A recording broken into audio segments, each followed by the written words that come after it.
And now, Warming Center Wednesdays with the Flathead Warming Center and KGEZ's John Hendricks, where we tackle hard conversations around the complex causes of homelessness and discuss how we as a community can collaborate to address them.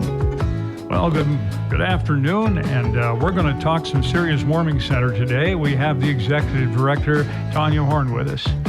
Hi, John. Thanks for having us back. Sure. So, help us understand kind of where things are with the Warming Center at this point. Well, we're nearing the end of our 5th winter season at the end of this month. 5 years now, huh? 5 years, absolutely. 5 years of keeping people warm and safe. A very important need in our community. Now, is this 5 years in the new facility or from when you started out over at the church? From the very beginning, from the church. 4 years in our new facility, though. It's amazing to me that you were able to use the Episcopal Church basement and take care of these folks. They had nowhere to go. It speaks a lot about community, and we have a good one. We do. Okay, so after 5 years of this, what have you learned? Well, I've learned that safety is a very important part of what we do. Our mission statement says that we provide a safe place, and I want to talk a little bit about what that means. Okay. There's a progression to being healthy and productive and safe. And we look to the Maslow's hierarchy of needs to understand that. If you think about a pyramid that has the needs, that's kind of a stepping stone to the next need and the next need. And to be able to progress to being healthy and productive and safe starts at the very bottom of Maslow's hierarchy of needs. And that's the very basic needs that include air and water and food and shelter and sleeping and clothing. And that's the very basics. And that's where we started at the Warming Center. And that's where we start with individuals at the very basic things.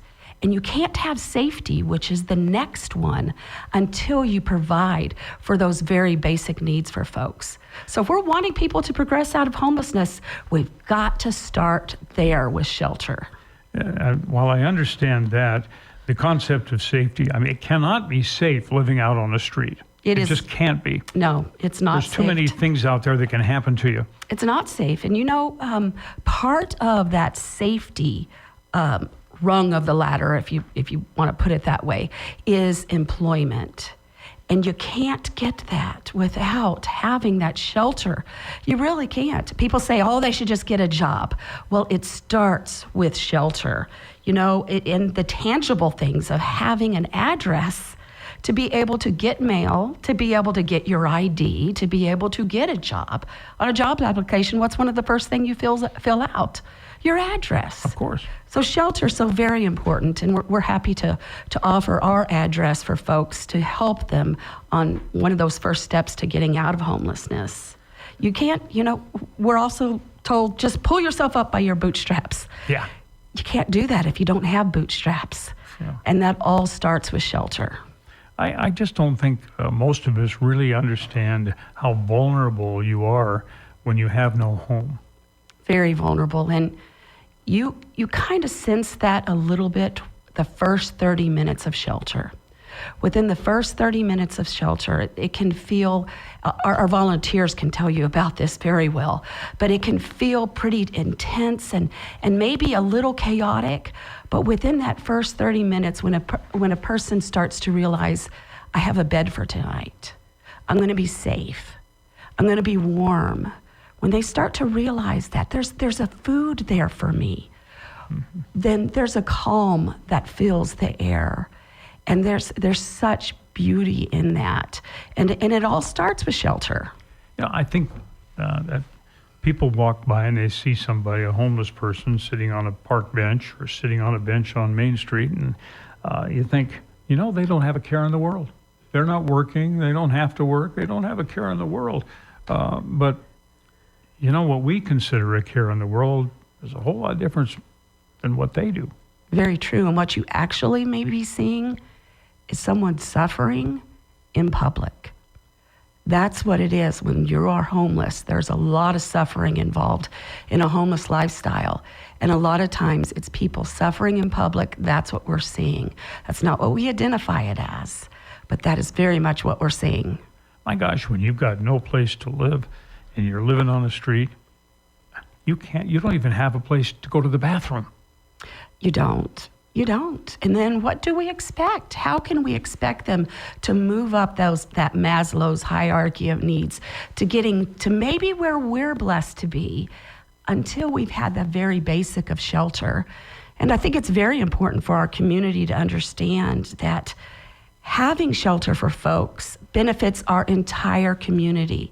When we bring people inside to warmth and safety and structure, that provides safety for our entire community. Well, and when you finally get some of that warmth and shelter and get a decent meal, kind of makes you hungry for more. It does. It provides that motivation for the next rung of that ladder or for the next part of that hierarchy of needs. Without the foundation of those basic needs being met, you can't progress to being healthy and productive and safe. And when you don't have those basic needs met, the need comes out sideways. And we see that a lot in our community. And there's also an increase in individuals suffering in public when those basic needs are not met. Let's just talk for a minute here. And the average person walking down the street, you see a homeless person. What do?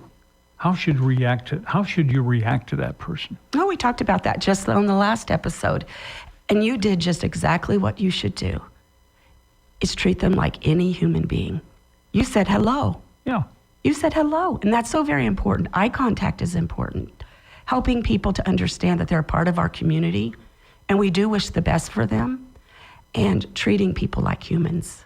What if people who just think, boy, you know what? If I say hello, if I recognize them, then I'm going to feel like I need to do more. I'm going to feel like I have to, and I'm not prepared to do that. Oh, I understand that feeling. Totally, I understand that feeling. And I understand the feeling of being uncomfortable, too. But you have met such a huge need within our community when you just treat all of us like humans.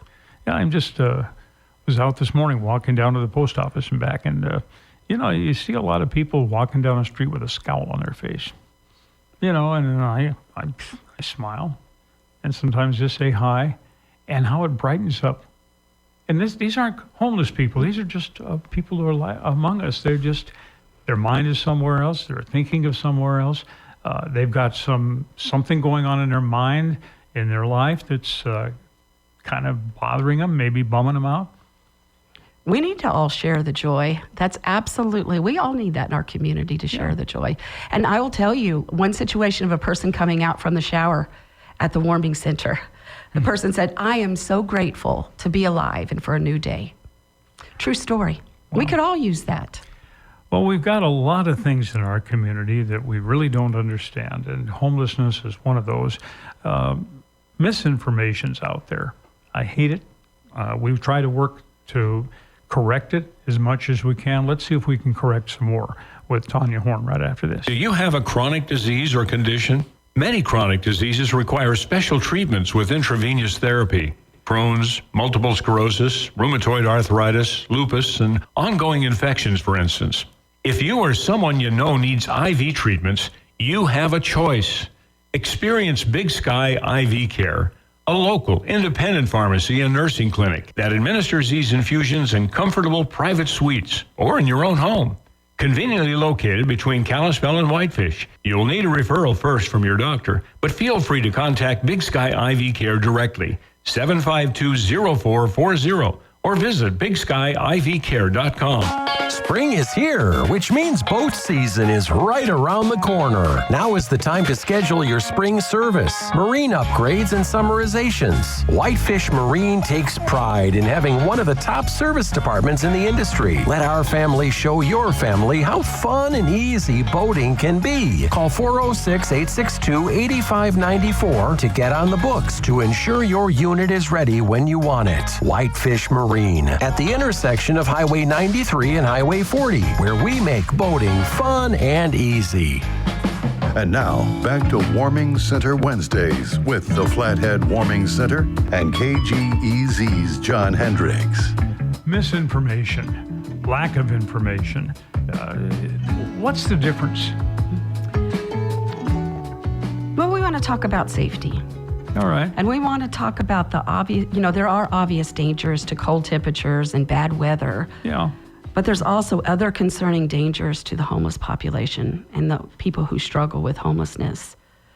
The truth is, homeless individuals are far greater risk of being in danger and being a victim than being a perpetrator of crime. While suffering in plain sight and making many of us house individuals feeling uncomfortable, the vast majority of homeless people, including people with mental illness, aren't hurting anyone. There are concerning dangers in our community for the homeless, and I believe that all started with misinformation. Misinformation was spread in our community that set the stage to treat homeless people as less than human. Several misinformation. Is it okay if we talk a little bit about that? Oh, yeah. I guess the first thing I wanted, and this is why I led into it this way. One thing is not having any information. Another is misinformation. And misinformation is incorrect information. That's right. There's the difference. And I think before we head down that road, let's be sure that we all understand that not understanding the situation is one thing. Understanding it and spreading wrong information is something entirely different.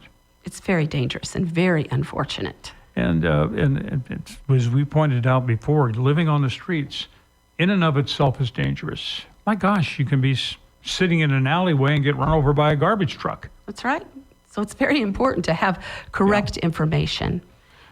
Some of the misinformation that we're challenging within our community is that people aren't from here. They're from other places. They're not our neighbors. Yeah. That's misinformation. Misinformation that services are enabling people instead of helping them, that they are enabling people. Other misinformation is that if we stop helping these people, that they'll just go away. Very dangerous information and not true.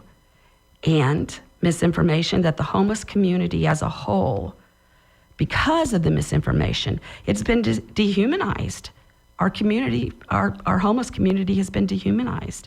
Another is that, a problem is that we are grouping the entire homeless community together, and they're classified as takers, and that they all just want to take advantage of our community. Classifying all the homeless individuals together is such a great injustice, and it's a harmful misrepresentation of the significant majority of our homeless community. Well, whenever we gel something down to numbers, somehow or another we lose the humanity of it all. That's right. We do. We lose the individual who's actually struggling. And, with this misinformation, there's unintended consequences. And I believe a huge unintended consequence from the misinformation that was spread is that Kalispell has become a dangerous place to be homeless. It's dangerous for our homeless neighbors. We instructed the homeless to stay together to be safer because it became more dangerous, but that meant that our homeless population was seen more within our community. Much more obvious that way. Yes. Some of the dangers that our homeless community faced is they were being spat at.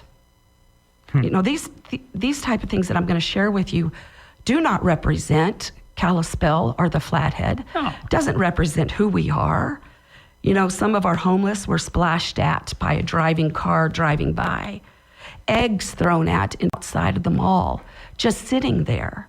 Flashlights shown in people's faces so they could be punched and you wouldn't be able to see who it is that's punching you. Wanting to intimidate homeless individuals by circling them in vehicles while they're walking across a parking lot. We've even seen broken bones and even an alleged murder in our community.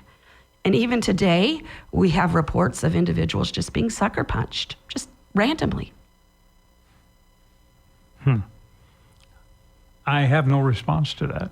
it makes you speechless because it really does not speak to who our overall community is, and definitely doesn't speak to what we've seen of our community. I want to give you one example of how amazing I think our community is. The decision was made to turn off the water in the parks and to close the bathrooms and to turn off the electricity. And our community had a problem with that happening during summertime. And what was beautiful to see was that at the base of the water fountains, our community brought pallets of water bottles to sit at the base of that. Just the human decency and the humanity of providing water to people who are on the streets. That's what I consider is a strength of our community. You know, I really want to share with, I just shared that. Yeah, okay. Sorry. I wanted to make sure you knew that. You know, yes, I do. We're going to talk about the hard things that our homeless community is facing, but I want you to know how incredible our community is. That's fantastic. And I think that's a great way to end our discussion today. Well, and you know, I want you to know, and I look forward to those future times together when we could discuss how homelessness is hard on our overall community as well, and what we can do about that. Tanya Horn, thank you so much for all you and your staff and volunteers do. Thank you. Thank you for joining us for another Warming Center Wednesday. Did you miss it, or would you like to share it with friends? Find today's and past shows via flatheadwarmingcenter.org. It's Warming Center Wednesdays on KGEZ 96.5 FM and 600 AM.